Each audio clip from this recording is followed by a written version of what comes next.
Soomaaliya oo maanta ay ICJ-da u gudbisay jawaabta dacwadda badda ee Kenya kala dhaxaysa. Dowladda Soomaaliya ayaa wadanka Holland u dirtay xubno geeya jawaabta Soomaaliya ee kiiska la xiriira muranka badda u dhaxeeya dalalka Soomaaliya iyo Kenya.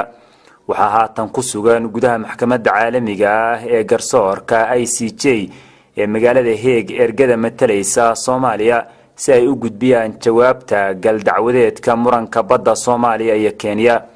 agaasimaha warfaafinta madaxtooyada Soomaaliya Cabdinuur Maxamed Axmed ayaa boggiisa Facebook ku soo daabacay in galka maxkamadda lagu wareejinayo maanta saacadda bariga Afrika marka ay ku beegan tahay 4:00 galabnimo ama 10:00 xilliga Netherland ay tahay 3:00 ama 9:00 galabnimo. ergadan waxaa hogaaminaya xiriiryaha guud ee qaranka dalka Soomaaliya Dr. Axmed Cali Daahir waxaana qayb ka ah qareeno ay garwadeen ka tahay Dr. Mona Al-Sharman iyo danjiraha Soomaaliya ee midowga Yurub u fadhiya mudane Ali Saciid Fiqi.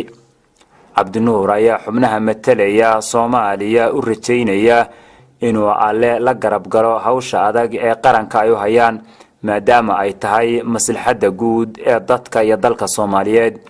dhulkan la isku haysto ayaa la sheegay inay ku jiraan gaas iyo saliid dabiici ah. dowladda Kenya ayaa dhulkaasi heshiis kula gashay shirkado shisheeye inay ka baaraan shidaal. ilaa iyo 44 jeer ayaa gaas iyo saliid laga baaray goobahaasi lagu muransan yahay. shirkadaha baaritaanka ka sameynaya ee Kenya ay heshiiska la gashay ayaa waxaa ka mid ah shirkadda Total, Eni iyo Bank Continental. saxaafadda Soomaaliya ayaa toddobaadkii la soo dhaafay waxay qoraysay in Soomaaliya ay ka noqotay dacwadii badda ay kula jirtay dowladda Kenya. arrintaasi oo aad moodo hadda inay tahay mid beenowday.